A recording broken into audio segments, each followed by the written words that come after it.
Alhamdulillah baik. Alhamdulillah. Ibu, sesuai dengan apa yang kita obrolkan sebelumnya terkait dengan observasi kelas yang akan dilaksanakan hari ini. Jadi sebelum memulai observasi kelas ada beberapa pertanyaan yang ingin saya tanyakan. Oke. Nah, yang pertama itu tujuan pembelajaran. Tujuan pembelajaran yang Ibu capai pada pembelajaran kali ini apa Bu? Oke, untuk tujuan pelajarannya, yang pertama yang ingin saya capai adalah mengidentifikasi aturan di sekolah. Yang kedua, menganalisa perbedaan aturan di sekolah dan juga aturan di rumah. Yang ketiga, membandingkan aturan di sekolah dan aturan di rumah. Yang keempat, dapat menentukan aturan di sekolah dengan benar. Itu mungkin untuk tujuan. Berarti tujuan pembelajarannya mulai dari mengidentifikasi aturan di rumah, menganalisa perbedaan ya Bu, Ya. membandingkan serta menentukan aturan di sekolah dengan benar. Nah, selain itu Bu, area pengembangan yang hendak dicapai dari observasi ini apa saja Bu? Oke, untuk area pengembangannya, yang pertama adalah pengimplementasian pembelajaran berdiferensiasi. Yang keduanya, mengintegrasikan KSE dalam kegiatan belajar mengajar. Itu Bu untuk pengembangannya. Baik Bu, tadi area pengembangan yang hendak dicapainya kan tentang pengimplementasian pembelajaran berdiferensiasi dan juga pengintegrasian KSE dalam kegiatan belajar mengajar. Nah, untuk mencapai area pengembangan tersebut, strategi yang dipersiapkan oleh Ibu apa saja? Oke, untuk strategi yang saya sudah persiapkan, yang pertama melakukan asesmen diagnostik, yaitu asesmen yang dilakukan untuk sebelum pembelajaran dimulai untuk mengetahui bakat minat siswa. Yang kedua, menyusun RPP berdiferensiasi yang sudah terintegrasi dengan KSE. Yang ketiga, menyiapkan konten pembelajaran yang berdiferensiasi. Dan yang keempat, memilih model pembelajaran yang disesuaikan dengan karakteristik materi dan juga dengan karakteristik siswa tersebut. Strategi yang sangat luar biasa ya Bu, yang dipersiapkan sebelum kegiatan belajar mengajar, mulai dari melakukan asesmen diagnostik, menyusun RPP berdiferensiasi yang terintegrasi dengan KSE, kemudian juga menyiapkan beberapa konten pembelajaran yang berdiferensiasi sampai pada memilih model pembelajaran yang sesuai dengan karakteristik murid dan juga karakteristik materi itu sendiri. Semoga strategi yang Ibu persiapkan ini dapat mendukung kegiatan pembelajaran. Jadi untuk menghemat waktu Bu, bagaimana kalau observasi ini kita mulai? Oke, siap Bu. Baik, terima kasih Bu. Sama-sama Bu. Assalamualaikum warahmatullahi wabarakatuh. Waalaikumsalam warahmatullahi wabarakatuh. Baik, sekarang sebelum kita berdoa, coba anak-anak baju dirapikan dulu. Duduknya juga yang rapi, ya. Sebelumnya, udah? Nah, sebelum kita memulai pembelajaran, coba Dapi pimpin untuk membaca doa. Bismillahirrahmanirrahim.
Melalui penugasan peserta didik dapat menentukan aturan di sekolah dengan benar, ya. Nah, itu tujuan pembelajaran kita untuk hari ini. Sekarang coba lihat gambar yang Ibu pegang. Ini gambar apa? Seorang siswa memakai seragam sekolah yang rapi, ya. Artinya rapi itu bukan baru, ya, tapi bersih, ya, rapi, lengkap. Yang satu lagi apa? Menghormati guru. Coba dari gambar ini, kira-kira ini aturan di mana ya? Di sekolah, ya. Kalian harus pakai seragam yang rapi, ya, yang bersih, pakai atribut yang lengkap, ya, pakai dasi, topi, sabuk, ya. Kalau yang ini menghormati guru, sama, keduanya adalah aturan di sekolah, ya. Di sekolah kalian ada aturannya kan?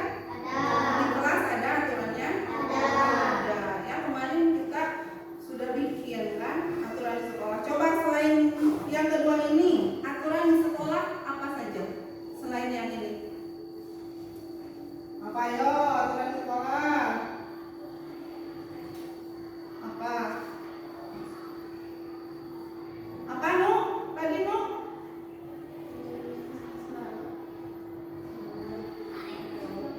Buang jangan buang sampah sembarangan. Harusnya dibuang kemana? Ke tempat sampah. Apalagi kalau sama teman kira-kira harus bagaimana? Hah? Saling apa? Saling menghargai dan saling menghormati, ya. Kalau misalkan di rumah ada aturan di rumah? Tidak mungkin kan kita hidup di, misalkan lagi di rumah bisa melakukan seenak hati kita, pasti ada aturan. Ada. Contohnya apa kalau aturan di rumah? Apa? Apa aturan di rumah contohnya? Bangun tepat waktu. Kalian suka membantu orang tua? Suka. Contohnya apa? Apa? Hah? Menjaga adik atau? Iya. Nah, itu contohnya, ya. Nah, sekarang Ibu akan menunjukkan video, ya, video mengenai aturan di sekolah. Coba semuanya perhatikan. Perhatikan ke depan semuanya. Aturan adalah batasan yang dibuat untuk membatasi tingkah laku seseorang dalam suatu keadaan. Tata tertib adalah aturan-aturan yang harus ditaati dan dilaksanakan. Apabila dilanggar, akan mendapatkan sanksi atau hukuman. Ternyata di sekolah juga terdapat tata tertib.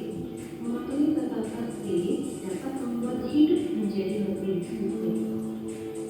Nah, berikut adalah contoh tata tertib di sekolah.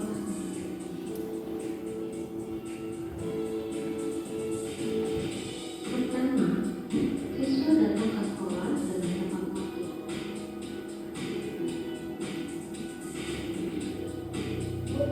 Kedua, siswa memakai seragam sesuai jadwal dan memakai atribut lengkap. Ketiga, siswa laki-laki tidak boleh memanjangkan rambut.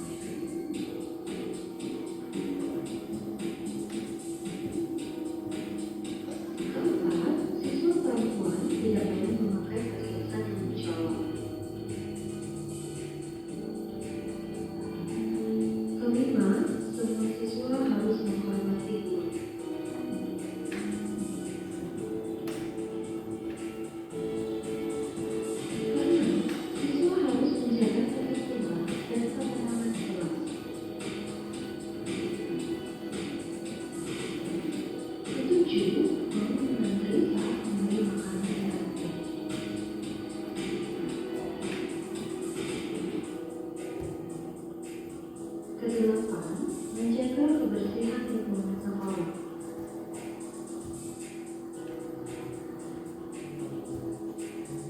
Itulah tadi beberapa contoh peraturan di sekolah yang harus kita lakukan dan kita patuhi. Diharapkan Nah, itu ya mengenai aturan yang ada di sekolah. Ya, kalian sudah sama-sama menyimak. Coba yang mana saja yang termasuk aturan di sekolah yang barusan? Coba sebutkan.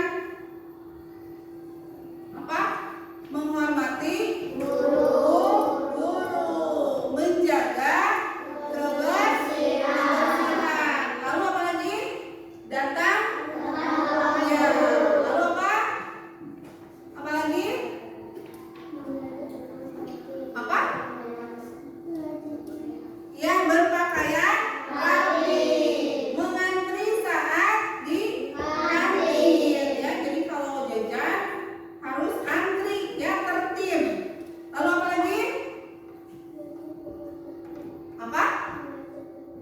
Belajar dengan tertib. Artinya kalau sedang belajar di ruang kelas, ya jangan ada yang ngobrol, jangan ada yang bercanda. Ya, nah itu aturan di sekolah. Dengan adanya aturan di sekolah, ya membuat kita belajar jadi lebih tertib, jadi lebih teratur. Ya, kalian harus tahu aturan-aturannya. Itu juga aturan-aturan dibuatkan juga untuk kita semua. Coba siapa sih yang harus mematuhi aturan di sekolah? Apakah siswa saja? Apakah guru saja? Tidak kan? Tapi semua warga sekolah. Ya, semua warga sekolah harus patuh terhadap aturan. Ya, mengerti? Oke. Sekarang Ibu akan mengelompokkan kalian menjadi 3 kelompok. Ya, ini kelompok 1, ini kelompok 2, dan ini kelompok 3. Ya. Nah, ini ada LKPD ya yang harus kalian isi. Jadi kalian cukup menggunting, ya, mencocokkan mana yang termasuk aturan di sekolah. Ya, guntingnya ada? Sudah disiapkan? Ya. Masing-masing kelompok ini Ibu kasih LKPD. Ini yang harus digunting. Guntingnya ada?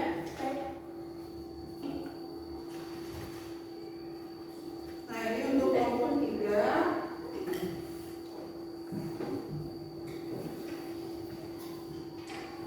Nah, ini kan ada 2 ya. Nah, yang ini yang kalian gunting di belakangnya sudah ada double tip. Jadi kalian tinggal gunting, nanti dibuka ininya dan ditempel di sini. Ya. Pilih mana yang termasuk aturan di rumah, mana yang termasuk aturan di sekolah, mana yang termasuk aturan di masyarakat. Mengerti caranya? So, kalian bisa mulai kerjakan dari sekarang.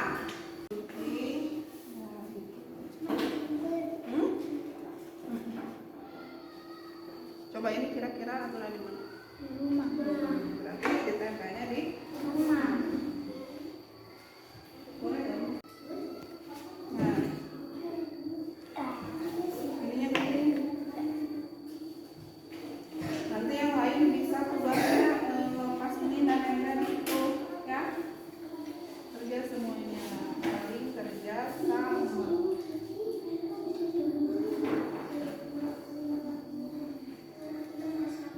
So, buka. Itu aturan di mana ini? Ya, berarti ditempelnya di sini, ya. Iya. Ini aturan di mana? Coba ini aturan di mana? Sekolah. Nih, nempel.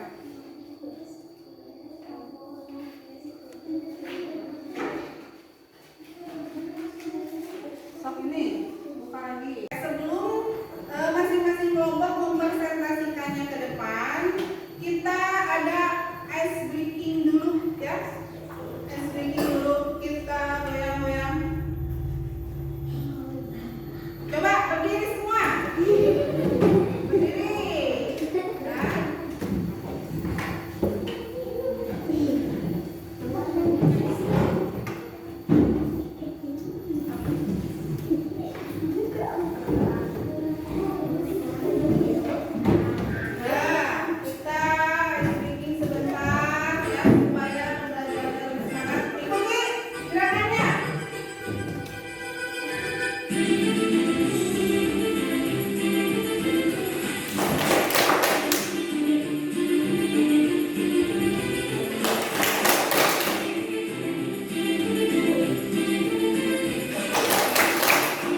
melaksanakan ronda. Supaya apa?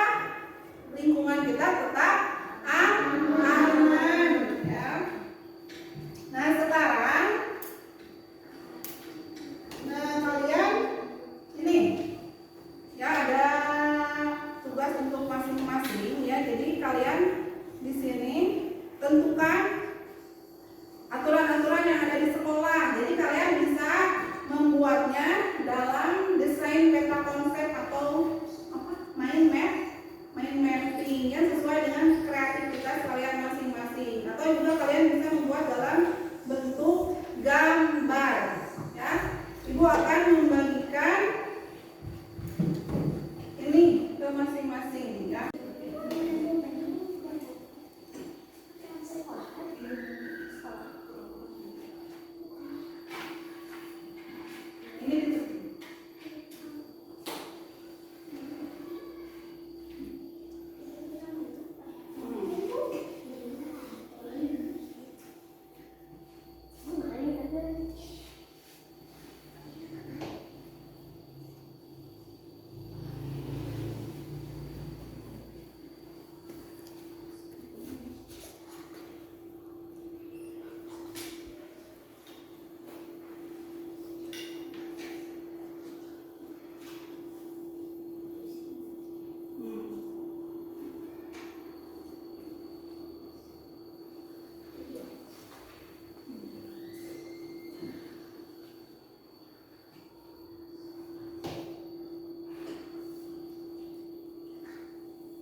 Sudah ya?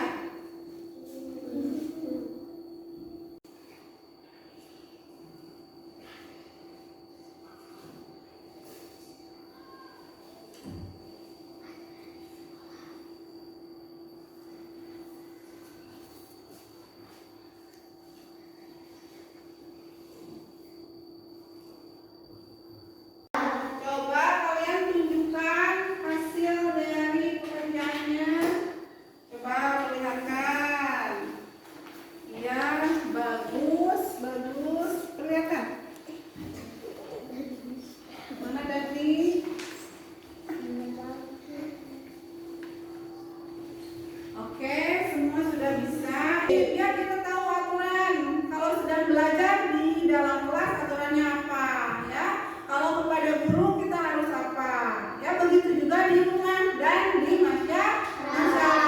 Di masyarakat ada aturan, ada, ya. Begitu juga di lalu lintas, ya, ada aturan. Jangan nyebrang sembarangan, ya. Nyebrang ada tempatnya, ada lampu merah. Nah, semua itu dibuat supaya kita bisa lebih tertib dalam berkendara, ya. Mengerti semua? Bisa membedakan mana aturan di rumah, mana aturan di sekolah, mana aturan di masyarakat. Bisa? Oke, kalau gitu ya kita melakukan refleksi, ya. Coba ibu mau tanya, hari ini kita belajar apa? Apa yang kita sudah pelajari barusan? Apa, Kis? Aturan? Aturan di mana? Di sekolah. Di mana? Di rumah. Di mana lagi? Di masyarakat. Ya, sudah mengerti? Oke. Kalau selanjutnya ada soal evaluasi, ya. Kalian kerjakan secara mandiri masing-masing, ya.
Untuk ini tinggal tarik garis ya.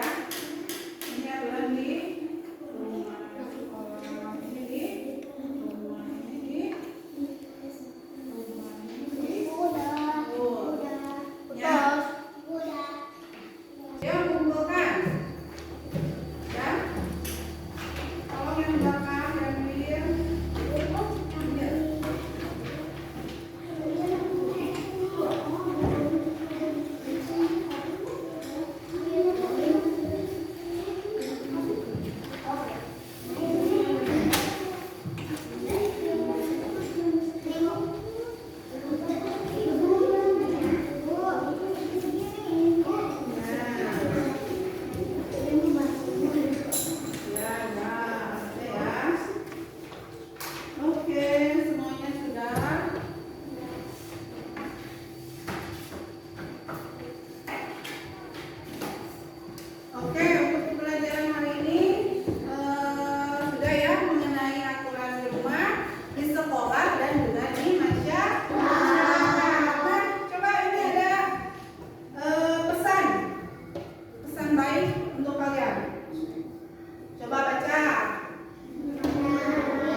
Perkenalkan, saya Rini Supartini, CGP Angkatan 11 dari Kabupaten Bandung Barat. Hari ini saya akan melakukan percakapan pasca observasi bersama dengan rekan saya, Ibu Yuli, dan juga dihadiri oleh Ibu Pengajar Praktik, Ibu Islan Kesnatiani. Assalamualaikum Ibu. Waalaikumsalam Bu. Bagaimana Bu kabarnya hari ini? Alhamdulillah hari ini baik-baik saja. Baik Ibu, hari ini kita akan melaksanakan percakapan setelah kemarin melakukan observasi ya Bu ya. Bagaimana Bu perasaan Ibu setelah kita melakukan observasi? Baik, setelah kemarin kita observasi, saya alhamdulillah merasa senang dan lega karena saya merasa sudah melaksanakan pembelajaran sesuai dengan apa yang sudah saya rencanakan dalam KTP. Oh baik Ibu, jadi perasaannya senang ya Bu ya karena pembelajarannya sudah berjalan sesuai dengan apa yang Ibu rencanakan. Nah Bu, dari tujuan pembelajaran yang direncanakan, apakah menurut Ibu itu sudah berhasil? Untuk tujuan, alhamdulillah semua tujuan pembelajaran sudah tercapai dengan baik. Oh, alhamdulillah ya Bu. Jika boleh nih Bu, kita membuat rentang skala dari 1 sampai 10 terhadap pembelajaran yang kemarin Ibu lakukan. Kira-kira posisi Ibu ada di rentang berapa? Mungkin untuk rentang 8 sampai 9.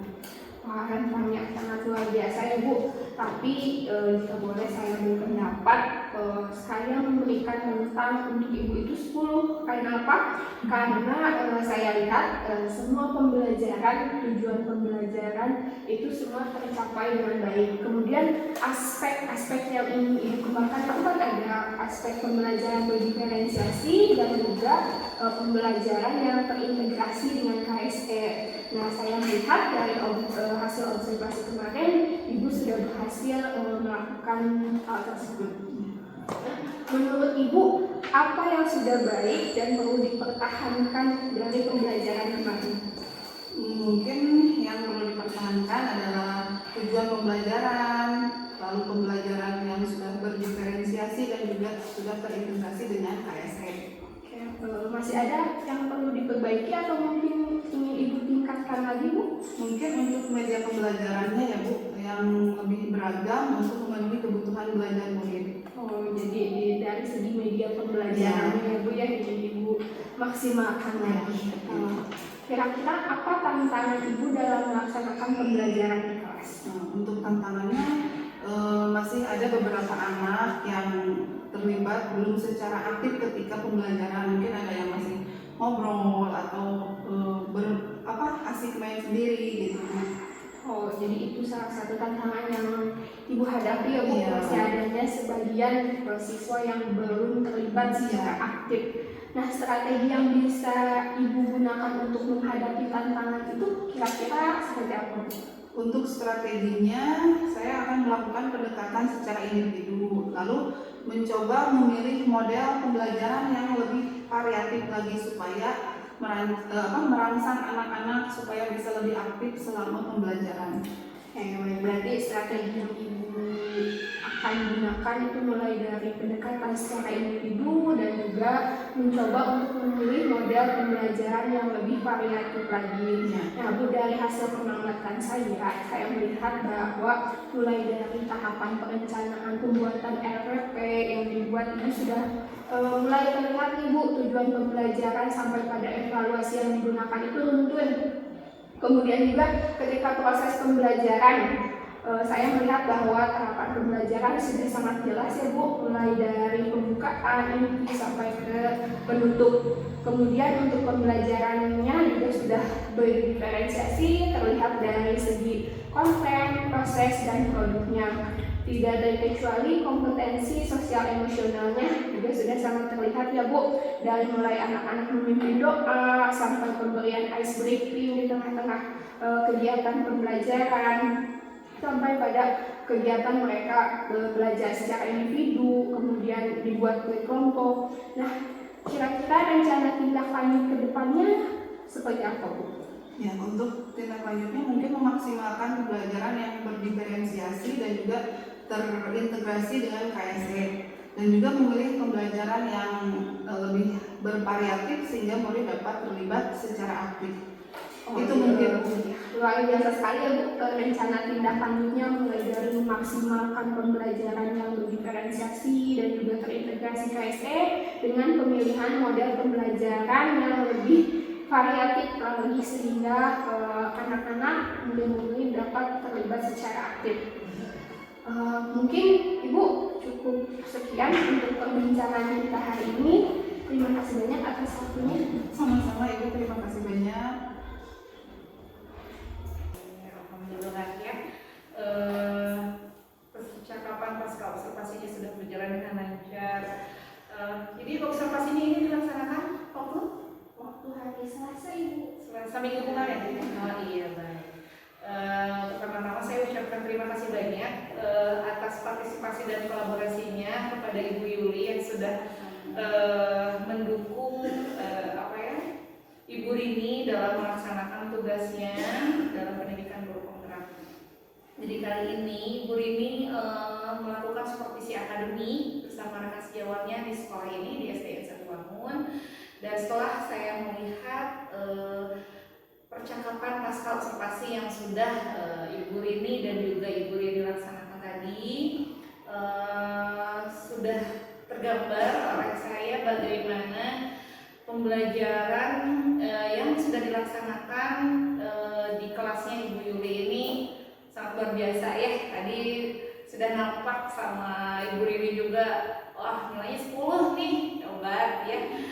Lalu tapi di sini saya bukan ingin menitik beratkan kepada yang diobservasi pada hasilnya Ibu Yuli, tetapi di sini saya hanya ingin memberikan umpan balik terhadap percakapan coaching pasca observasi yang dilaksanakan oleh Ibu Rini. Jadi Ibu Rini tadi sudah mendengarkan secara aktif, sudah memberikan pertanyaan berbobot sehingga menggali rekan sejawatnya, bagaimana rekan sejawat beliau mengutarakan tantangan-tantangan yang beliau hadapi di kelasnya, tetapi beliau juga dengan pertanyaan-pertanyaan yang disampaikan oleh Ibu Rini, beliau juga akhirnya dapat menemukan upaya-upaya apa saja yang akan beliau lakukan terkait tantangan yang beliau hadapi di ketika pembelajaran kelas. Nah, selanjutnya juga Ibu Rini juga membantu rekan sejawatnya dalam membuat rencana tindak lanjut dalam mengimplementasikan atau menerapkan strategi menjawab tantangannya beliau gitu ya. Jadi pas percakapan pas observasi ini sudah berjalan sangat baik dan sudah mengikuti alur kita, sudah memuat prinsip-prinsip coaching. Saya ucapkan terima kasih banyak kepada Ibu Yuli dan juga Ibu Rini. Mudah-mudahan karena praktik-praktik coaching ini dengan terus berlatih, Ibu Rini sering mempraktikkan, sering mengimplementasikan dan menerapkannya, itu baik itu dengan rekan sejawat atau dengan rekan di lingkup pendidikan yang lain. Saya harap ini bisa menambah keterampilan dan kompetensi Ibu Rini dalam mempraktikkan praktik coaching seperti apa. Begitu ya Bu Rini ya. Saya ucapkan terima kasih banyak. Assalamualaikum warahmatullahi wabarakatuh. Waalaikumsalam.